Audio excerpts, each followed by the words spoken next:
Olá, vamos ter mais uma semana agitada. Segunda-feira começa com dados chineses. O indicador de investimentos diretos estrangeiros são um sinal importante sobre a credibilidade da China, sobre os fluxos de investimentos internacionais, vale a pena checar. Logo depois, pela manhã, os diretores do Fed, Loretta Mester e James Bullard, vão falar sobre as condições da economia americana e as perspectivas para a política monetária. Outro indicador super importante que vai mexer com os juros. Na terça-feira, temos dados mais importantes na China, são os indicadores de atividade industrial, tem vendas do varejo e os investimentos em ativos fixos, que dão uma ideia muito importante de como é que está a construção imobiliária e residencial, comercial, industrial na China. Dados que indicam a demanda de aço, a demanda de minério de ferro, vamos ficar de olho. Mais tarde, também pela manhã, tem o PIB da Alemanha e tem o indicador ZIL, das condições correntes e de sentimento econômico dos agentes econômicos também da Alemanha. É um indicador importante porque é o maior país europeu, ela dá uma ideia de como é que está a economia global, né? Normalmente é bom acompanhar. Logo depois, no mesmo horário, tem o PIB da zona do euro e o mesmo indicador ZIL de condições econômicas, só que dessa vez para toda a região da zona do euro. Também sai o indicador de produção industrial da mesma região. Como ela tem um peso de 35% da economia global, não dá para a gente deixar de considerar como é que está indo esse bloco econômico. Depois, também pela manhã, saem as vendas do varejo nos Estados Unidos e depois disso o indicador industrial, calculado pelo Fed de Nova York, o Empire State Manufacturing, um indicador super importante sobre a atividade industrial na principal região industrial dos Estados Unidos. Na quarta-feira, talvez o dia mais importante para a economia brasileira. Começa com preços de imóveis na China, isso é importante, mercado imobiliário, minério de ferro, aço, está tudo ali. Depois tem inflação na Alemanha, tem inflação na zona do euro e o Brasil começa com, logo pela manhã, o indicador IBC-BR de atividade econômica, calculado pelo Banco Central e com o qual a gente vai conseguir fechar uma boa estimativa para o PIB do primeiro trimestre. Depois tem o IPCS, calculado pela Fundação Getúlio Vargas, e o IGP-10.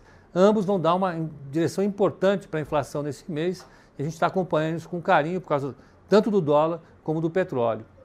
Depois, nos Estados Unidos, a gente tem indicadores do mercado imobiliário e um discurso do Rafael Bostic, um dos diretores do Fed e que participa da reunião do Comitê de Política Monetária lá, é votante e dá uma boa indicação de como é que ele pensa que vai ser o voto dele na próxima reunião. A gente está esperando uma alta lá, vamos ficar de olho nisso daí.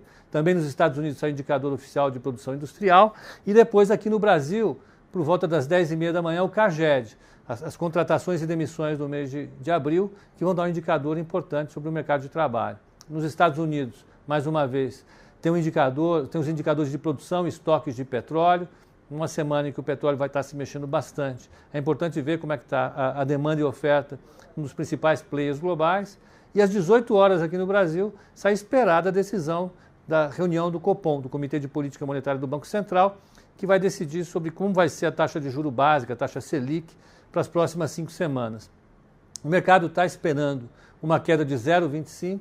Eu já estou um pouco mais cauteloso, eu acho que o Banco Central pode pensar em segurar essa taxa de juros, ela vai ficar lá em torno de 6,5%, por conta do agravamento das condições externas e um nível de certeza aumentado, sobretudo atingindo o dólar e atingindo os preços de petróleo. Se o Banco Central está colocando o swap no mercado para tentar suavizar o movimento do câmbio, talvez fosse bom pensar também em não reduzir mais a taxa de juros e deixar o movimento de câmbio mais suavizado.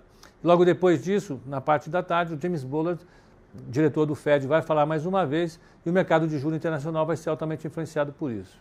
Na quinta-feira, dados da balança comercial da zona do euro. Mais uma vez, eles representam 35% da economia global. Esse fluxo de exportações e importações vão dar um sinal de como é que está a atividade econômica global, como é que vão estar as nossas exportações e as nossas importações também. Nos Estados Unidos, sai o indicador de produção industrial do Fed da Filadélfia, super importante também. E na hora do almoço, o Neil Kashkari, que é um dos diretores do Fed também, vai falar em mais um sinal sobre a política monetária americana. Por fim, na sexta-feira, logo pela manhã, na zona do euro saem os indicadores de conta corrente, né? Exportações, importações e fluxos de capitais. Aqui no Brasil sai o IGPM e logo depois, na parte da manhã também, o Tesouro vai dar os dados da arrecadação no mês de abril. Isso é importante para a gente saber a trajetória do déficit público e ter notícias importantes sobre a arrecadação. Afinal, a arrecadação ela reflete exatamente quanto as empresas estão vendendo, quantas pessoas físicas estão tendo de imposto recolhido. É uma boa ideia sobre mercado de trabalho, atividade industrial, atividade comercial. Normalmente é um índice que a gente olha bastante. Como vocês viram, vai ser uma semana bastante agitada. Acompanhe todos esses dados, as suas consequências e a nossa análise através das nossas redes sociais. Estamos no YouTube, no Instagram, no Facebook. Olhe lá as nossas análises, olhe o nosso blog e acompanhe toda a nossa atividade de trading na nossa sala ao vivo. De manhã eu faço a abertura e à tarde a gente faz o fechamento, eu e a Bruninha. E acompanhe as nossas lives. Tenha uma boa semana.